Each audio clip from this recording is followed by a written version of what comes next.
I waited until my sister was in her white wedding dress. My mother was crying fake happy tears, and my father was shaking hands like he'd personally built the perfect family with his bare hands. Then I stepped forward, pulled a manila envelope out of my purse, and said, "Before this ceremony starts, there's something you all need to know." My sister, Madison, smiled at me like I was embarrassing myself again. That was always her favorite look, pity mixed with superiority. My mother whispered, "Claire, not today." But I looked right at her and said, "Especially today." Then I handed the envelope to my father. He frowned, opened it, and the color drained out of his face so fast I thought he might actually collapse right there in front of the floral arch he couldn't afford, but still paid for with money that was never his. My sister laughed nervously. "What is this?" I looked at all of them, my parents, my sister, her groom, the guests, the pastor, and finally said the sentence I had been carrying in my chest for years. "You're 3 months behind on rent, and the owner is here." My name is Claire Bennett, and for most of my life, my family called me the failure. Not because I was lazy, not because I was cruel, not because I didn't try. They called me the failure because I was the daughter who noticed things. I noticed when my mother smiled wider for Madison than she ever did for me. I noticed when my father said, "We're proud of you," to my sister, and "You'll figure it out," to me. I noticed how every sacrifice in our family somehow flowed in one direction, toward Madison. Always Madison. She was the golden child, the pretty one, the social one, the one with the polished hair, the perfect cheer smile, the curated heartbreak, the expensive taste, and the magical ability to make every selfish decision look like she was the victim. And me? I was the practical one, the quiet one, the backup plan, the daughter they expected to survive disappointment without making it inconvenient for anyone else. I learned that role early. When I was 10, Madison forgot her lunch 3 times in one week, and my mother drove across town to bring it to her school, each time like she was delivering medicine to a critically ill child. When I forgot mine, my mom said, "Well, maybe next time you'll remember." When Madison got a B in algebra, my dad hired her a tutor. When I got an A- in chemistry and asked if I could join the science camp over the summer, he said, "Money's tight, Claire." Money was always tight for me. Funny how it magically loosened for Madison. But I think the moment that really defined my place in that family happened when I was 16. My grandmother, Evelyn Carter, my mom's mother, was the only person in that house who ever looked at me and saw me. Not the other daughter, not Madison's sister, just me. Grandma Evelyn used to say, "Claire, the world is going to test you harder than it tests people who are loved loudly, so learn how to love yourself clearly." At 16, I didn't fully understand what she meant. At 26, standing in front of my family with an eviction notice in my purse, I understood every word. When Grandma Evelyn got sick, I was the one who sat with her in hospice. I was the one who rubbed lotion into her paper-thin hands. I was the one who brought her audiobooks because her eyes hurt too much to read. I was the one who listened when she talked about regrets. Madison came twice. The first time, she took a selfie by the window and posted, "Cherishing every moment with Grandma." The second time, she spent most of the visit arguing with her boyfriend in the hallway. My mother still called Madison so sensitive over the whole thing. When Grandma died, I lost the only safe place I'd ever had. And then the inheritance conversation happened. Grandma Evelyn wasn't rich, not private jet rich, not trust fund dynasty rich, but she was careful, smart, and intentional. She owned a modest rental property, had savings, and had always said she wanted her money to help her granddaughters build stable futures. Plural, granddaughters. I remember sitting in that attorney's office, hands folded in my lap, trying not to shake. The attorney, Mr. Halpern, adjusted his glasses and read the will. My grandmother had left a meaningful inheritance intended to be split between Madison and me. I didn't even think about luxury when I heard the amount. I thought, I could pay off my student debt. I could finally stop working double shifts. I could breathe. Madison, on the other hand, immediately asked if distributions could be accelerated because she and her boyfriend were thinking about upgrading their lifestyle. That should have told me everything. But the real betrayal came 3 weeks later when my parents called a family meeting. That phrase alone still makes my stomach tighten. In our house, family meeting never meant discussion. It meant a decision had already been made and I was expected to accept it politely. We sat around the dining table. My mother had that concerned expression she used when she was about to do something selfish and wanted to look noble while doing it. My father had his jaw set in that rigid way he got when he decided authority was more important than fairness. Madison sat there in a cream sweater, looking sad in the most decorative way possible. My mother reached for my hand. I didn't take hers. "Claire," she said softly, "we need you to be understanding." That sentence had ruined half my life. My father cleared his throat. "Madison has more immediate needs." I actually laughed. I couldn't help it. A short, broken sound. "Immediate needs?" I said. "Like what?" Madison looked down and said, "You know Jason and I are serious." Jason, her boyfriend at the time, finance guy, boat shoes, teeth too white, the kind of man who said things like, "I'm brutally honest," when what he meant was, "I enjoy humiliating people and calling it personality." My mother jumped in, "They're planning a future." I stared at her. "And I'm not?" "Don't make this difficult," my father snapped. There it was. Not, "Don't make this unfair," not, "Let's discuss this," just, "Don't make it difficult." Then he said the sentence that should have ended our relationship years earlier. "Frankly, Claire, we don't trust you to use the money wisely." I remember going cold all over. At that point, I was paying my own rent, covering my own bills, and finishing a graduate certificate while working 2 part-time jobs. Madison overdrew the same checking account 3 times in one summer and once financed a designer bag because she said it was an investment. I looked at my dad and said, "You don't trust me?" My mother leaned in like she was explaining something gentle to a child. "Sweetheart, Madison has a way of life to maintain." I wish I were making that up. I really do. "A way of life?" I repeated. Madison's lip trembled. She had perfected that move by age 12. "Why are you attacking me?" And my father, right on cue, said, "Because she's jealous." Jealous. That word followed me through my whole childhood like a stain they painted on me. If I pointed out favoritism, I was jealous. If I objected to unfairness, I was jealous. If I wanted basic respect, I was jealous. Never hurt, never overlooked, never right, just jealous. My mother said, "You've always struggled watching your sister shine." I actually stood up because I couldn't sit there any second. "Watching her shine?" I said. "You mean watching you hand her everything while I clean up my own life with whatever scraps are left?" Madison started crying. Not real crying, performance crying, the kind where the mascara somehow stays perfect. And then my father said it. "Sit down, Claire. For once in your life, stop acting like the victim. You'll never be as good as your sister, but if you were smarter, you'd learn from her." That was the thumbnail sentence of my life. You'll never be as good as your sister. I didn't scream. I didn't throw anything. I just looked around that table at the people who had spent years teaching me I mattered less, and something in me went still. Not broken, still. That kind of stillness is dangerous because it means the pain has finally finished arguing with reality. I said, "So let me get this straight. Grandma left money to both of us, and you've decided Madison should get more of mine because she likes expensive things?" My father said, "We're family. Sometimes resources go where they're most useful." I said, "Then when exactly am I useful?" Nobody answered. That was my answer.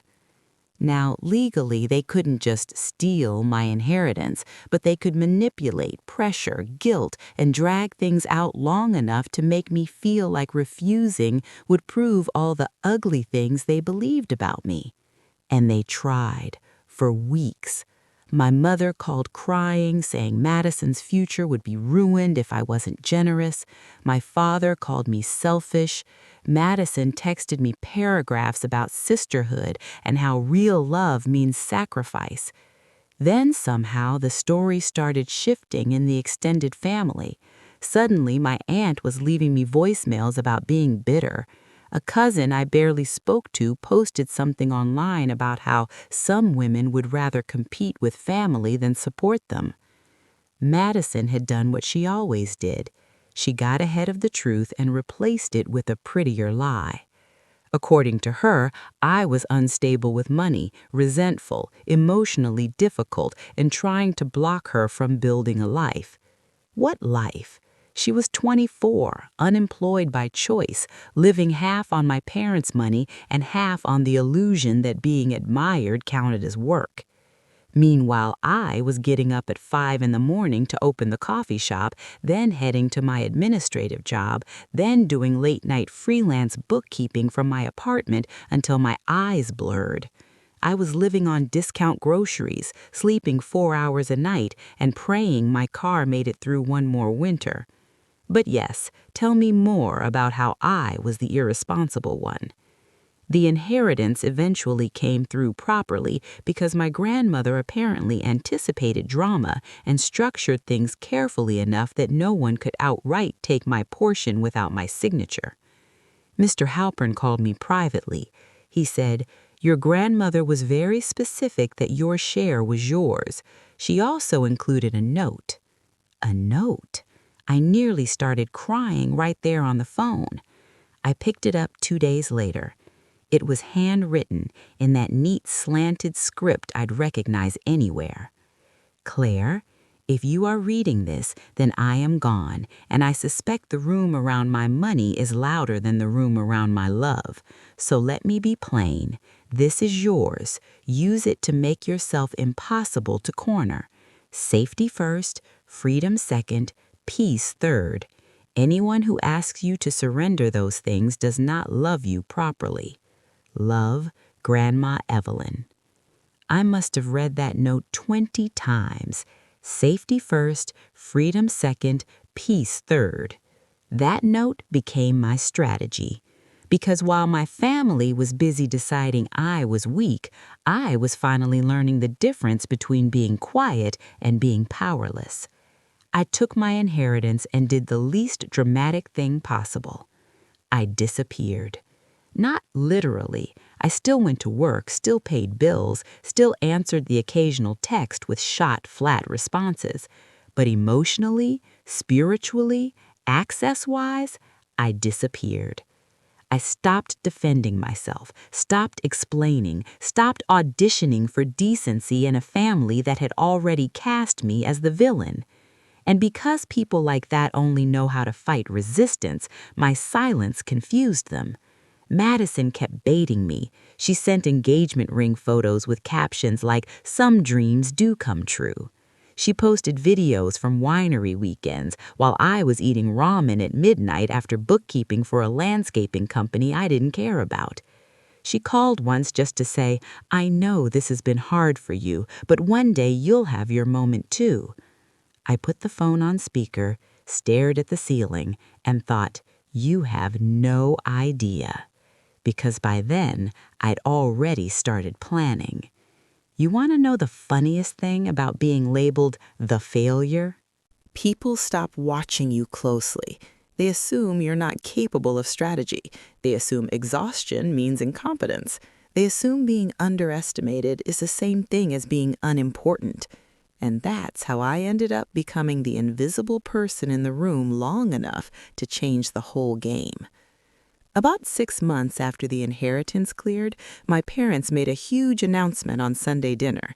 I almost didn't go, but my mother called 3 times and said, "We have wonderful family news." Those words alone should have been a warning. When I walked in, Madison was sitting in the living room with her legs crossed like she was on a magazine cover, and my father was practically glowing. My mother said, "We've decided to make a real investment in Madison and Jason's future." I sat down slowly. "What does that mean?" My father smiled. "We found a beautiful house." Of course they had. Madison clapped her hands. "It's in Brookside Heights." That was one of those newer suburban developments outside the city. Big kitchens, staged lawns, fake luxury, real debt. My mother added, "Jason's credit needed some time and the market is competitive, so your father and I stepped in." I looked at them. "With what money?" Silence. Madison's smile tightened, and then I knew. Somehow, even though they couldn't legally take my inheritance directly, they had shifted their own finances around using money that should have gone toward shared obligations, savings, and things they had previously claimed they couldn't afford. In other words, the moment money entered the orbit of my sister, the laws of economics bent in her favor again. My father said, "It's temporary. We're helping them get established." I asked, "Are you buying them the house?" Madison said quickly, "It's more like they're holding it for us." Translation, my parents were buying a house and putting themselves on the line so Madison and Jason could play grown-up in granite countertops and brushed gold fixtures. I should have been furious. Instead, I was curious. That's the thing about finally waking up. You stop reacting exactly the way people trained you to react. I said, "What's the address?" Everyone looked at me suspiciously. My mother said, "Why?" I shrugged. "I just want to see what kind of future I apparently wasn't worth." That landed. My father muttered, "Don't be dramatic." Madison rolled her eyes and gave me the address anyway. She thought I was bitter. She wanted me to drive by and ache. So I did drive by, and I will admit the house was beautiful. 2 stories, corner lot, white siding with black shutters, big front porch, expensive landscaping already installed. The kind of house built to photograph well for people who confuse appearances with success. I sat in my car across the street and stared at it. Then I looked up the property records. That's when everything got interesting. The house wasn't fully bought. It was heavily financed, and not just financed, stretched. My parents had taken on far more than they could comfortably carry. Variable rate, thin margins, optimistic assumptions. The whole house of cards depended on Madison and Jason eventually contributing consistently. I laughed out loud in my car because Madison and consistency had never once met. That night, I pulled my laptop onto my bed, opened a spreadsheet, and started running numbers. My first job taught me caffeine. My second taught me customer service. My third, bookkeeping, taught me how to see the skeleton under people's shiny lives. I could read a budget the way some people read a crime scene. And what I saw was simple. My parents were overextended, Jason was unreliable, Madison was expensive, and that mortgage on that house would become a problem long before anyone admitted it. That should have been enough for me to sit back and let consequences do their work. But then something happened that moved me from survival into decision. My car died, not metaphorically, literally. I was leaving my night job in freezing rain when it coughed, shuddered, and refused to start. I sat behind the wheel, forehead against the steering wheel, and cried the kind of cry you only cry when you are too tired to even feel dramatic about it. Not elegant tears, not movie tears, just exhausted, angry, private grief. Because I was working 3 jobs while my family hosted housewarming parties for Madison in a house they had no business financing, and I couldn't even count on my 12-year-old Honda. My father's voice echoed in my head. "You'll never be as good as your sister." And for the first time in my life, that sentence didn't hurt me. It clarified me. Because I finally understood that as good as your sister in my family meant irresponsible, adored, protected from consequences, and permanently subsidized. I didn't want to be as good as Madison. I wanted to be free of them all. The next week, I met with a realtor, not to buy some dream mansion, not to prove a point, to learn. I asked questions about distressed properties, owner financing, market timing, small multifamily units, tax liens, everything. Then I met with a financial advisor, a real one, not my father's golfing friend who thought women should be guided around money. Then a mortgage broker. Then Mr. Halpern again. My grandmother's note sat in my purse through all of it. Safety first, freedom second, peace third. That became the filter. I used part of the inheritance to pay down my highest interest debt. I kept a strict emergency reserve. I continued working. I lived like I still had nothing. And then, quietly, I bought a duplex on the west side of town. It wasn't glamorous, but it was solid. Brick exterior, good structure. One unit already occupied by a reliable tenant. The other needed cosmetic work, which I learned to handle with the help of YouTube, thrifted tools, and one retired contractor named Ron who lived 2 blocks over and took pity on me after watching me nearly fall off a ladder trying to paint a soffit. That duplex changed my life. I moved into one unit, rented the other. My housing costs dropped. My savings stabilized. For the first time, I wasn't drowning, I was building. And because I was no longer pouring every dollar into survival, I started paying attention again. That's when I found out Madison and Jason had broken up. I wish I could tell you it happened because she finally saw through him. It didn't. He cheated on her with a woman he met at a golf fundraiser, and when Madison found out, she acted like the entire universe had personally violated her.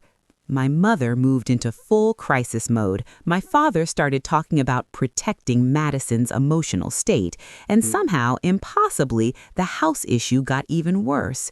Because Jason was gone, but Madison wanted to stay in the house. Of course she did. The house had become her identity. Leaving it would mean admitting the life she was curating wasn't real, and my family would have burned through their own retirement before asking her to face reality. So they restructured everything. My parents took full control of the payments. Madison stayed in the house. She got a part-time boutique job for appearances, but mostly she posted motivational captions about healing and fresh starts from a kitchen island my father was financing with stress headaches. You would think all of this might finally wake them up. It didn't. If anything, they doubled down, because once people build their identity around one child being the winner, they can't easily admit she's the one draining them. So they looked for someone else to blame, me, again. I got a call from my mother one evening while I was repainting a bathroom cabinet. She didn't ask how I was. She didn't ask if I had time to talk. She just said, "Madison needs support right now, and you've been distant." I almost laughed paint thinner out of my nose. "Distant?" I said. "You mean not funding her breakdown?" "Claire," she snapped, "this is why people find you cold." People, always some vague jury. I said, "What do you want?" A pause. Then the truth. "Your sister is struggling with the house expenses." I sat down on the closed toilet seat and waited. My mother inhaled sharply. "You're in a better financial position than you let on." I froze. That line told me they'd been asking around. Maybe they heard I'd bought property. Maybe someone had seen me renovating. Maybe they just sensed I was no longer desperate. I said carefully, "What exactly are you asking?" "We think," she said, using that awful royal we, "that it would be fair for you to contribute monthly, just until Madison gets back on her feet." Monthly, to help fund my sister living in a house purchased through years of favoritism and bad decisions. I said no. Flat, clean, immediate. She sounded stunned. "No?" I said. "No." "And you're my daughter," I said, "and that didn't stop you from treating me like I was disposable." Silence. Then she went icy. "You've always been selfish in ways people don't see at first." I closed my eyes. That's another thing families like mine do. When guilt stops working, they switch to character assassination. I said, "If Madison can't afford the house, then she should move." My mother practically hissed. "You would love that, wouldn't you?" "No," I said, "I would love accountability." She hung up on me. That call should have been the end, but instead it lit the fuse on everything that came after. A month later, property rates increased, then insurance adjusted. Then my father had what he called a temporary cash flow issue. That's rich people language for we are in trouble but too proud to say it plain. I heard pieces through relatives. My aunt said my parents were under a lot of pressure. A cousin hinted Madison might need to pivot. Even Mr. Halpern, who never gossiped, carefully suggested I keep my finances protected because sometimes family emergencies become family expectations. Then one afternoon, I was reviewing local public notices for a small investment lead and I saw the address, Madison's house. There had been lender movement, not full foreclosure yet, but enough to tell me the situation was cracking. I stared at that screen for a long time. There are moments in life when the universe doesn't hand you revenge, it hands you a door, and you decide whether walking through it makes you cruel or finally honest. I didn't move impulsively. I researched, I called, I verified. The debt on the property had become messy enough that an opportunity existed if someone had liquid reserves, patience, and absolutely no emotional need to announce themselves. I had all three. So I worked the problem quietly, legally, cleanly, carefully. By then I had expanded my bookkeeping clients, refinanced the duplex advantageously, and built enough discipline into my life that numbers no longer scared me. My father used to treat money like authority. I learned to treat it like language. And once you speak it fluently, a lot of powerful people don't seem nearly as mystical. The process took months. Months of paperwork, phone calls, waiting, verification, careful silence. During that time, Madison got engaged again, this time to Tyler Morgan. Tyler was different from Jason in one way only. He was nicer to waiters. Otherwise, same packaging, same polished confidence, same eagerness to be photographed beside a woman whose life looked expensive enough to flatter him. My family lost their minds over the engagement. My mother said, "This is Madison's fresh start." My father called Tyler solid. Madison posted the ring with a caption about finally being chosen correctly. And all I could think was, you are planning a wedding inside a collapsing lie. Then came the invitation. Heavy cream cardstock, gold embossed lettering, elegant script. Claire Bennett and Tyler Morgan request the honor of your presence. I almost threw it away. Instead, I put it on my counter and stared at it for 2 days, because by then the transfer process on the house was nearly complete, and I knew something they didn't know. Very soon, I would no longer just be the daughter they mocked. I would be the legal owner of the house they were all using as proof that Madison had won. I wish I could tell you I felt triumphant. Mostly I felt calm. That scared me more than anger ever could, because anger burns hot and fast. Calm means the decision is already made. A week before the wedding, I got a call from my father. His voice had that fake casual tone he used when he wanted something but needed to preserve his pride. "Claire, just checking in." I was at the hardware store comparing faucet prices. "Why?" He ignored the question. "You coming to the wedding?" "Should I?" A pause. "Don't start." I smiled to myself. "I haven't started anything." He exhaled sharply. "Look, your mother wants the day to go smoothly. Meaning, don't embarrass Madison by existing too honestly." "I'll be there," I said. "Good." Another pause, then, almost grudgingly, "And Claire, try to be supportive. Your sister has had a hard road." I nearly laughed in aisle 12 between plumbing tape and cabinet hinges. "A hard road," I repeated. "Yes."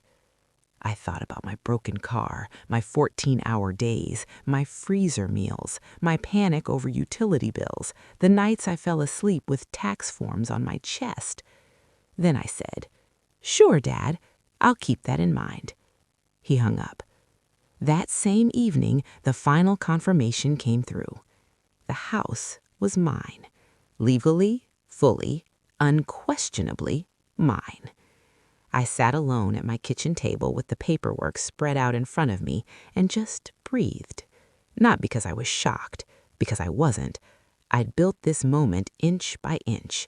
Every shift, every meal skipped, every insult endured without wasting energy proving I deserved better, every dollar managed, every ounce of humiliation converted into precision. I touched the edge of the document and thought of Grandma Evelyn. Make yourself impossible to corner. I whispered. I did. Now, before anyone decides I'm some kind of cartoon villain, let me say this clearly. I did not buy that house to destroy my family. I bought it because it was a smart acquisition. I held on to it because they had spent years teaching me exactly what they would do if power ever shifted.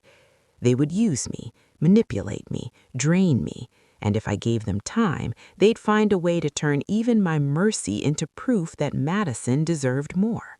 So no, I wasn't going to announce myself early. I wasn't going to warn them. I wasn't going to once again sacrifice my leverage so they could feel comfortable. They were late on rent, repeatedly. Formal notices had already gone out through proper channels under the management structure I had in place. They ignored them, probably because my parents assumed rules were for other people and Madison assumed charm could smooth over math. Then came wedding day. It was held at a restored vineyard venue outside Asheville. My mother's choice, naturally. She'd spent years pretending she had Southern socialite energy, even though we were middle-class suburban people with delusions and a Macy's credit card. The venue was gorgeous, I'll give her that.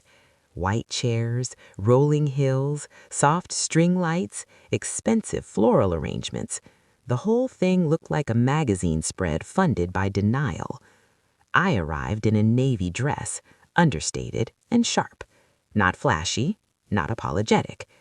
My mother spotted me first and immediately stiffened. That told me something important. Even without knowing what I knew, she felt my distance now. She could sense I no longer entered rooms hoping to be accepted.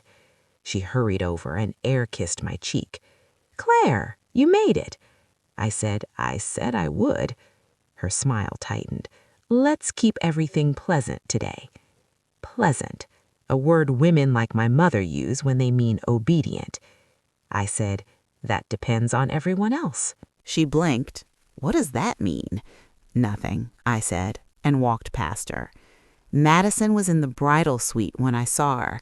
She turned, saw me, and for one split second I saw the old reflex in her face, that need to check whether I looked worse than she did.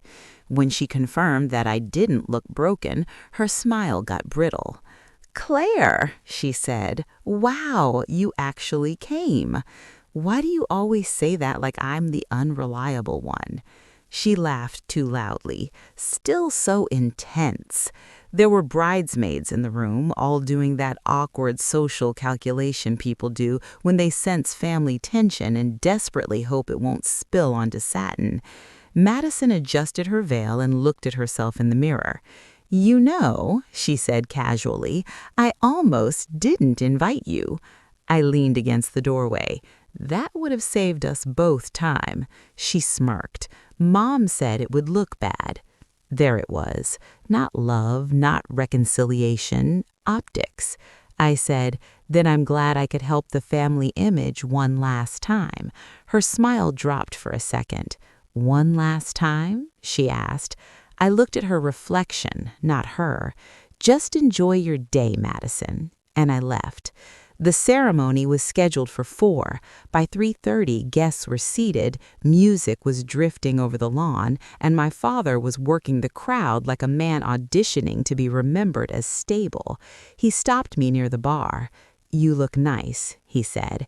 It sounded unnatural in his mouth, like a sentence borrowed from someone better. "Thanks." He shoved his hands in his pockets. "Let's not have any scenes." I met his eyes. "That's really up to you." His face changed slightly. What is that supposed to mean? I reached into my purse and touched the envelope. Nothing yet. He frowned, but before he could press, the wedding coordinator called for immediate family to gather. And that was it. The moment. People think revenge feels like adrenaline. For me, it felt like still water. Madison appeared at the end of the aisle in a fitted white gown, holding a bouquet bigger than some toddlers. Tyler stood under the arch, trying to look emotional in a way that would photograph well. My mother cried. My father puffed his chest. The guests turned, and before the music could swell into the next cue, I stood. Not loudly, not frantically. I just stood. That alone was enough. Heads turned, the music faltered. My mother's face dropped. "Claire," she whispered sharply. I stepped into the aisle. "I'm sorry, though I wasn't. Before this ceremony starts, there's something that needs to be handled." Madison stared at me like I'd started speaking another language. "Are you insane?" Tyler looked annoyed more than confused. That told me everything I needed to know about the marriage. My father took one step toward me. "Sit down." "No," I said, and for the first time in my life, I didn't say it like a daughter asking permission. I said it like a woman drawing a line. The whole venue had gone silent. I took the envelope from my purse and walked straight to my father. He hissed, "Do not do this here." I held the envelope out. "You should read this here, since all of you love public performances so much." My mother grabbed my wrist. "Claire, stop." I gently removed her hand from me. That shocked her more than yelling would have. Madison's voice cracked. "What is wrong with you?" I turned and looked at her fully. "No, what's wrong with all of you?" Then I handed the envelope to my father. He opened it, and I watched the exact second his entire internal architecture failed. His eyes moved once, then again, then his face emptied. My mother reached for the papers. "What is it?" He didn't answer, so I did. "You're overdue on rent," repeatedly. Final notice periods were ignored. Occupancy terms were violated. And since nobody in this family seems capable of respecting paperwork unless it humiliates someone else, let me simplify it.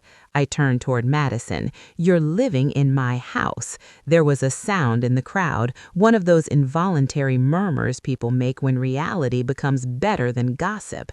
Madison actually laughed, not because it was funny, because her brain rejected the information. "What?" she said. I repeated it. "You're living in my house." Tyler looked at Madison. Madison looked at my parents. My mother looked like she might faint from the sheer insult of losing control in public. My father finally found his voice. "That's not possible." I tilted my head. "It is when you ignore notices, mishandle debt, and assume nobody you've mistreated is capable of understanding contracts." My mother whispered, "No, no, that house changed hands, legally, completely, months ago." Madison stepped forward, bouquet trembling in her hand. "You did this on purpose." I smiled, but not kindly. "Yes, I did." Her mouth fell open. I don't think anyone had ever spoken to her that plainly before. My father lowered his voice, trying to recover authority. "This is a misunderstanding. We can talk about this privately." And there it was, the oldest family trick in the book: public cruelty, private accountability.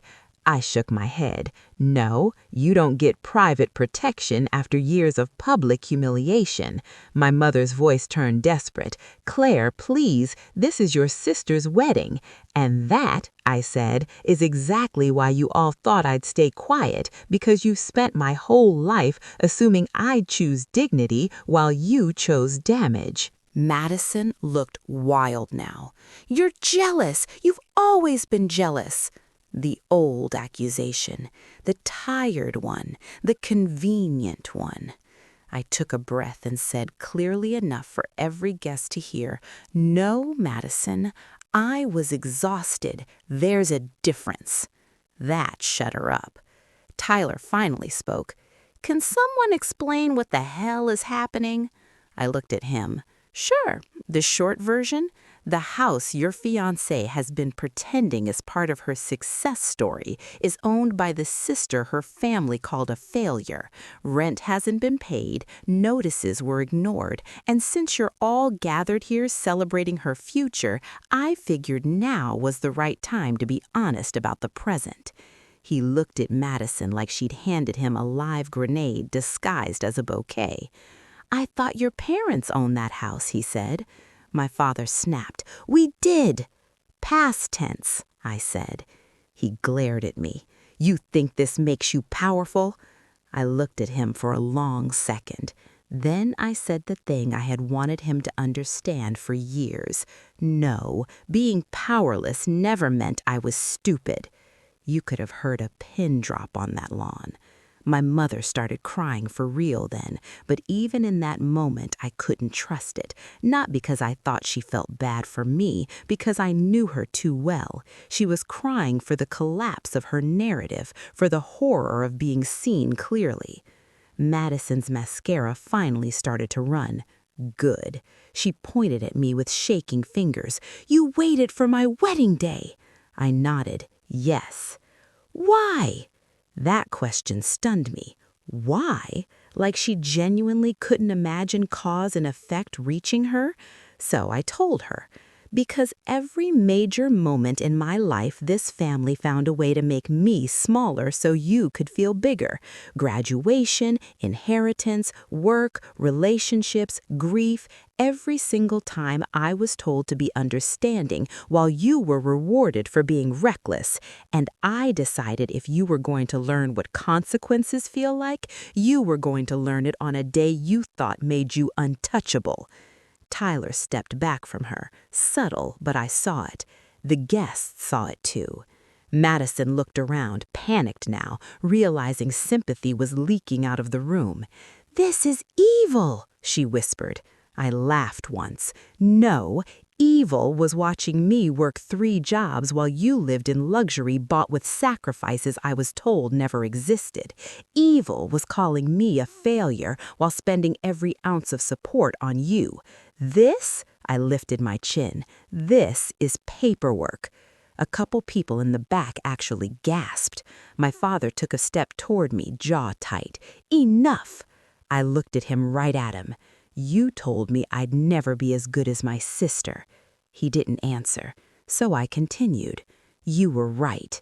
He blinked, and I said, "I'm better." I did not plan that line. It just came out, and judging by my mother's face, it hit exactly where it needed to. Madison made this awful choking sound like outrage and heartbreak had collided inside her. "You can't just throw us out." "I can," I said. "I own it." My father tried again. "We can settle this." "You had chances. We're family." "No," I said. "You're relatives. Family doesn't build one daughter out of another daughter's bones." Nobody moved. The pastor looked like he wanted to evaporate. The wedding coordinator was openly pretending not to listen while hearing every word. One bridesmaid had started crying, probably because she realized this wedding was now a hostage situation with flowers. Tyler rubbed his face. "Madison, how much of this did you know?" And there it was, the wrong question for her.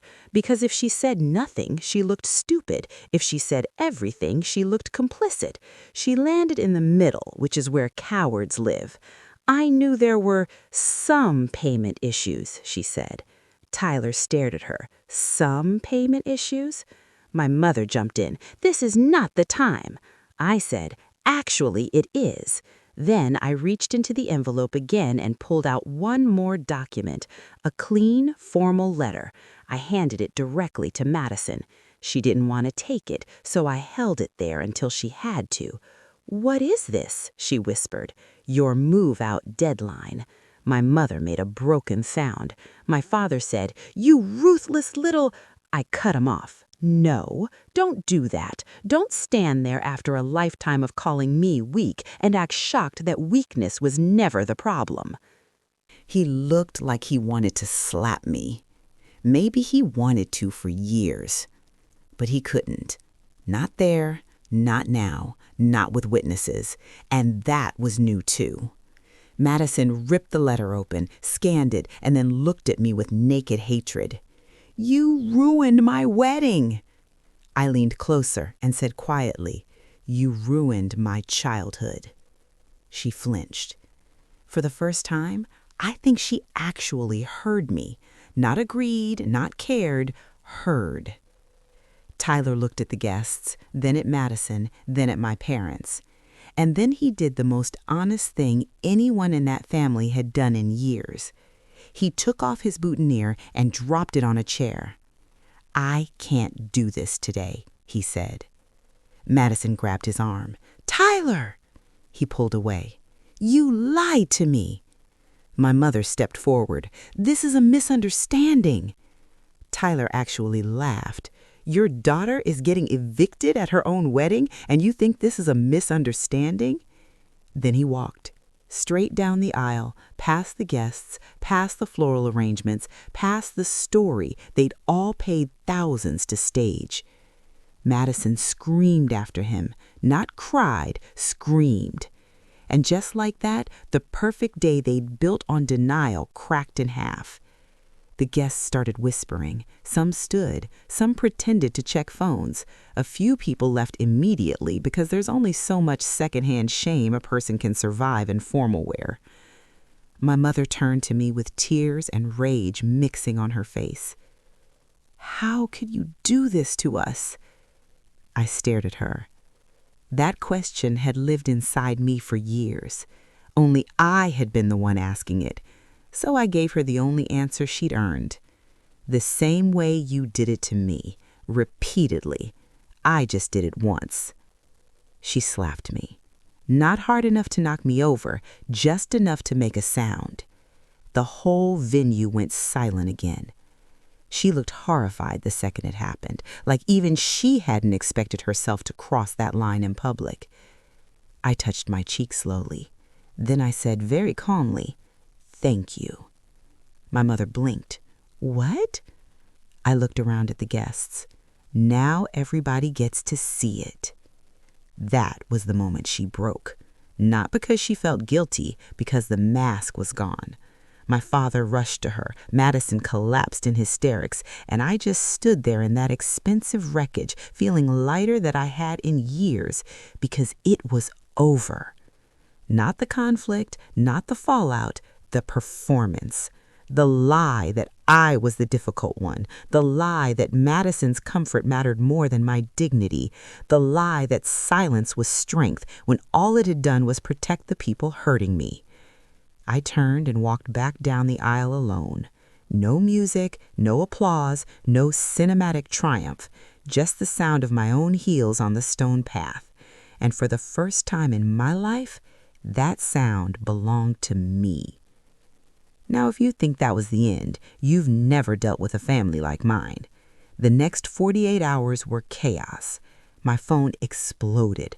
Voicemails, texts, emails, unknown numbers. Some called me cruel, some called me unstable, some called me brave in the secretive, guilty way people do when they know you did what they wish they'd had the courage to do. My Aunt Denise left a voicemail saying, no matter what happened, there were more graceful options. Graceful. I deleted it. Funny how grace is always demanded from the person who was injured, never the ones who did the injuring. My father sent one message. "You have humiliated this family beyond repair." I replied, "You did that yourselves. I just stopped covering for you." Then I blocked him. Madison posted a vague paragraph online about betrayal, narcissism, and how some women can't stand to see others happy. The comments started out in her favor because of course they did. Then somebody from the wedding leaked enough details that public sympathy got messy fast. People always love the golden child until accounting enters the chat. Tyler never came back. He collected his things from the house through a third party. Smart man. My mother tried calling from other numbers. My father reached out through relatives. Even my cousin Leah, who had ignored me for years, sent a message saying, "Okay, I didn't know the full story." That became a theme.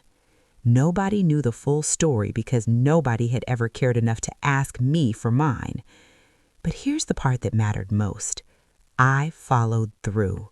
No dramatic reversals, no but their family collapse, no last-minute surrender so everyone could keep using me. Madison had a deadline. She missed it. My attorney handled the next stage. My parents tried delaying tactics. They implied emotional distress. They hinted at reputational damage. My attorney basically told them, paperwork does not cry. That was one of my favorite days. Eventually, Madison moved out. Not into another dream house, not into Tyler's condo, into a luxury apartment my parents absolutely couldn't afford but signed for anyway, because even after all of that, they still couldn't let her experience a normal consequence without cushioning it in granite and denial. And that right there told me everything. Some people never learn. They don't change when the truth comes out. They just redecorate the lie. As for the house, I kept it. I renovated it properly, carefully, without vanity. I fixed what had been neglected, repainted, updated, stabilized. I walked through those rooms one evening after the work was done and thought about how many nights I'd sat in my tiny apartment wondering if life would ever feel like punishment. Now I owned the very symbol my family had used to measure my inferiority. And the strangest part? I didn't even want it for revenge anymore. I wanted it because it made sense, because it was mine, because I could turn it into something solid instead of theatrical. I rented it out to a couple in their 30s with a baby on the way and 2 stable incomes. They cried when they got approved because they'd been priced out of 3 other places. That felt good. Not flashy good, quiet good. The kind of good my grandmother would have approved of. A few months after the wedding disaster, I got a letter in the mail. Handwritten, from my mother. Not a text, not a guilt-filled voicemail, a letter. I stared at it for a long time before opening it. She wrote about how families make mistakes, how pride gets in the way, how she wished things had gone differently. Not once in 3 pages did she actually say, "I am sorry for what I did to you." That's how you know when someone misses comfort, not accountability. She said she hoped one day I would find it in my heart to come home. I folded the letter back up and laughed. Home. That house had never been home. Home was my grandmother's kitchen. Home was the duplex I repaired with my own hands. Home was the first bank balance that let me sleep through the night. Home was every boundary I built after finally understanding love without respect is just a prettier form of control. I never replied. A year later, I heard Madison was dating someone new. A dentist, divorced, 2 kids, country club type. Apparently, she was starting fresh again. I wish I could say I cared. I didn't. That's another beautiful thing no one tells you about healing. One day, the people who defined your suffering become background noise.